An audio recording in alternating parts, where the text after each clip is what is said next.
Bonjour, je suis Hakim L'Alam et je vous propose ma chronique du lundi 22 août 2022. Elle s'intitule « Des brigades des mœurs au black ». Bon, je ne vais pas faire celui qui découvre en 2022 les brigades des mœurs, pas l'officielle, laquelle est déclarée avec tutelle et honorable fonctionnaire tout aussi déclaré agissant au grand jour. Enfin, la nuit aussi. J'allais presque dire la nuit surtout. Non, les brigades des mœurs qui me préoccupent ce matin, ce sont celles qui ne sont répertoriées sur aucun registre de commerce, ou de travail, ou de fonction et d'organigramme dans l'administration. Des brigades des mœurs agissant au black. Oui, pas besoin de me répéter qu'elles n'existent pas d'aujourd'hui. Rappelez-vous, j'ai tenu à entamer ma chronique par ça. Mais ce n'est pas parce qu'elles ont commencé leur job non déclaré et surtout illégal depuis des lustres et des ampoules grillées que je n'ai pas le droit de noter que ces dernières années, elles prolifèrent à l'allure d'une culture bactériologique devenue folle. Les morceaux de bois plantés à l'entrée des plages et qui signifient par pictogramme à tendance cubiste ou hyper-réaliste, selon les écoles où ont été les membres de ces brigades, aux couples non légitimes d'aller chercher légitimité ailleurs.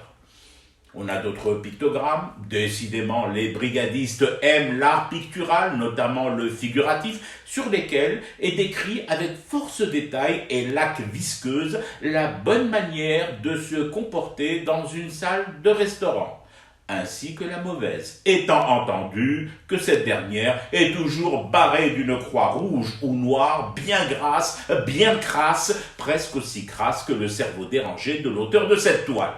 En version plus classique, mais tout aussi menaçante, il y a également ces panonceaux qui décrètent sans cacher ni foi que l'accès au jardin est public, à l'exception des couples. Cherchez l'erreur. Dans ce modèle-là, les brigades des mœurs ont introduit une très intéressante option.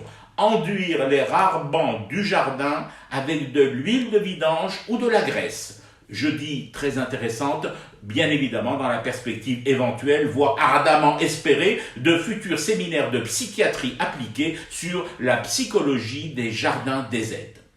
Bien évidemment que je n'absous pas l'autorité publique dans ce déchaînement des brigades des mœurs. D'abord, parce que cette tolérance est loin d'être zéro face à ce genre d'interdit et d'affichage sauvage. Ensuite, parce que mon cerveau n'est pas encore ramollo au point d'oublier que des idylles et des walis, plus précisément certains d'entre eux sévissant sur la bande littorale, ont pondu des notes interdisant le port du short en été dans les rues de leur ville. J'aurais presque souhaité voilà, qu'ils soient tout à fait couplés sur cette question et qu'ils aillent franco dans le délire en l'interdisant en hiver aussi. Alors, une fois ce constat fait, faut-il désespérer de tout et s'arracher les cheveux?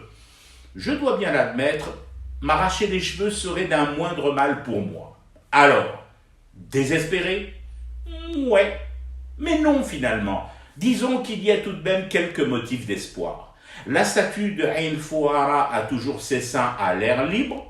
Un beau marteau dit Néné pour les intimes est en formation atelier de sculpture dans un pénitencier du pays et aucune des brigades des mœurs au black n'a réussi, du moins jusqu'à aujourd'hui, à m'interdire de fumer du thé pour rester éveillé à mon cauchemar qui continue. C'était Hakim L'Alam, je vous retrouve demain pour une autre chronique et une autre façon de dire son amour à l'Algérie.